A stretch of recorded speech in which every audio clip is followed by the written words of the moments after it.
Digimon was consistently airing from 1999 to 2004. Sure, there were 4 different series with 4 different sets of characters, but they aired within weeks of each other. The final of the original run, Digimon Frontier, was the largest departure in terms of the original concept. Although finding critical consensus and audience reaction from its initial release is hard, the original Japanese ratings were abysmal when compared to the other series. It would be nearly 3 years before the next Digimon series, Digimon Savers, would air in Japan, and the English adaptation, Digimon Data Squad, had a 4.5-year gap between it and Frontier. Now, I never watched Data Squad, but I did watch Digimon Savers as it was airing through uploads to YouTube. But when I watched it illegally on YouTube, that was like 12 years ago, so I think the statute of limitations is up. I remember liking Digimon Savers, but in the same way that I liked Shadow the Hedgehog.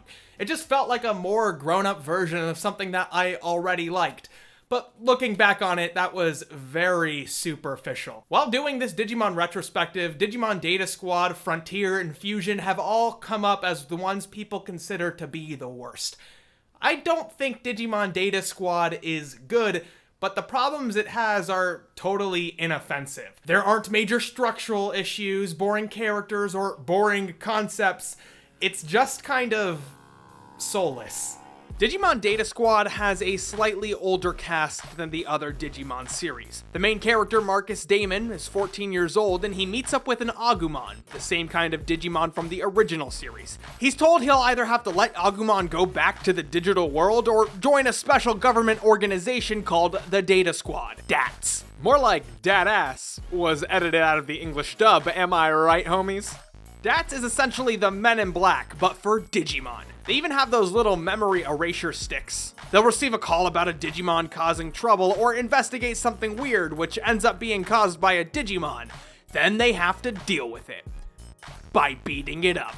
Although the premise begins with this concept as its foundation, the series evolves to tell more of a traditional Digimon story. They meet enemies with increasingly stronger power levels, and they have to digivolve to transform to a more powerful level to beat them. A lot of the Digimon series after Adventure felt like a spin on what you'd expect from Digimon, but Tamers so far has been the only series to take advantage of its unique concept. The Data Squad is like a detective agency. There should be questions and intrigue. There are mysteries and secrets throughout the show and revelations that may result in a kind of reaction, but there's not an ongoing investigation into these things.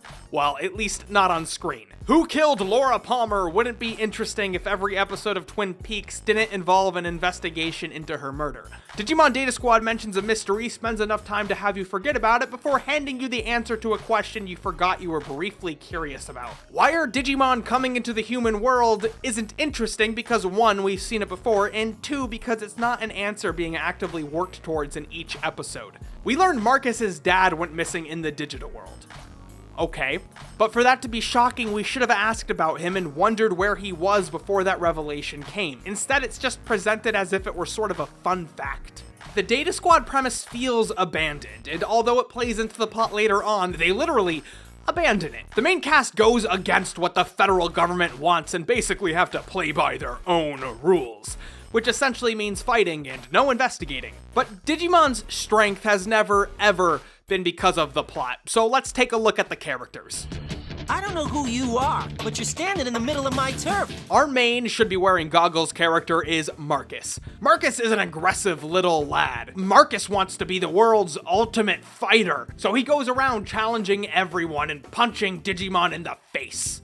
Agumon gains some respect for Marcus and decides to follow him around because Marcus is the boss. Marcus has this attitude that the best way of going about a situation is to jump into the fight and be the first one to hit somebody. At first, this sort of gets him into trouble, but he never quite grows out of this attitude and continues to start every fight by punching a Digimon. I really wish we saw Marcus get his ass kicked at some point. The character's age and Agumon were added to attract older fans back into the series. There's a sort of edge to Marcus's character and Agumon. Marcus has to punch other Digimon to activate a DNA charge to get Agumon to digivolve. When Agumon does digivolve, he turns into a more aggressive looking version of the original evolutions to Agumon. Instead of the bubbly Greymon, there's Geo Greymon, complete with red stripes and a spiky body. Instead of Metal Greymon, there's Rise Greymon, with a really really detailed crotch. A lot of people don't like the fact that Marcus has to punch Digimon, but I don't mind it. It's fun to an extent, but I really wish he got his ass kicked at some point. Then there's Yoshi, an 18-year-old member of DATS who first tries to convince Marcus to join. She's a sort of mentor figure to Marcus and the other younger members of DATS. She and Lalamon, her Digimon, have this great chemistry. It's almost like they're roommates who happen to work together. Lalamon turns into Rosemon, who doesn't have a $500 figure. Yet. Oh, by the way, look at this slick English dub edit. Then there's Thomas, the final main DATS member. Thomas is a 14-year-old super smart, super rich boy who needs to analyze everything. He's a sort of foil to Marcus's personality, and eventually the two learn to respect one another. Thomas's partner is Galmon, a little wolf creature who's always calling Thomas Sir. I feel like the relationship between the DATS members and their Digimon are more of a working relationship rather than a friendship. Agumon is always calling Marcus boss, and Gaomon calls Thomas sir. It's a subservient role, which makes it hard to accept how fondly they discuss their friendship. It also doesn't help that the Digimon are huge when compared to other seasons, and sometimes they're drawn super anthropomorphized. They're too human, they could almost just be another employee of DATS. There are moments of comfort and reassurance from the Digimon in other series, which help the kids to learn from their mistakes.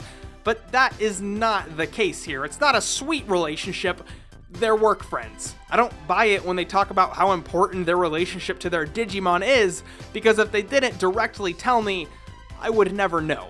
However, there are also a lot of charming side characters in Data Squad. Marcus's sister and mom are fun and have a great chemistry with Marcus, who's like this super aggressive teenage boy. His mom is just super relaxed, but she's also this strong parental figure for him. Then there are the other Data Squad members. You really get the feeling that the Data Squad is a team who all operate well with one another. The commander and the two communication people are fun, and they've all seen action before. We even get to see their Digimon digivolve and participate in certain fights, which is not something common in other Digimon series. And finally, there's Keenan, a young boy who was lost in the digital world when he was small. He was raised by Digimon, so he's grown up to have this resentment towards humans, but also he thinks he is a Digimon, which is why he speaks in broken English. Me hate them. You know, because he was raised by Digimon, who all speak perfect English. Keenan's partner is Falcomon, who acts as a sort of older brother to Keenan, being a much less aggressive and more level-headed character with the same views towards humans. Falcomon and Keenan have more of a proper relationship. Falcomon often guides Keenan and helps him to realize the good relationship Digimon and humans can have. Their relationship works because they help each other grow. As I said, there aren't inherent structural problems to the plot. The show begins as an episodic, almost procedural show about the DATS team. This time is really used to introduce the audience to the concept of Digimon. As the show goes on, however, we're introduced to a more streamlined plot which builds on top of previous plot points. The center of the show revolves around the relationship between Digimon and humans on a political level. The story doesn't reveal how everything plays together immediately, but as different characters are introduced and different viewpoints are given, the individual puzzle pieces are eventually brought together to make a more holistic story. Essentially, when Keenan first went missing, a small team, including the commander of DATS and Marcus's dad, all went into the digital world to find him. One of the search party members grew a distaste for Digimon and basically attempted genocide. Keenan grew to hate humans because of this. Marcus's dad stayed in the digital world to save his friends, the commander went on to form DATS, and the relationship between human and Digimon continued to sour. I like the idea of different parts of the plot revealing themselves over time, but the way it's revealed often feels stupidly cheap. The first time we learn about Marcus's father is from one of the prominent Digimon in the digital world. It asks Marcus if he's related to Spencer Damon.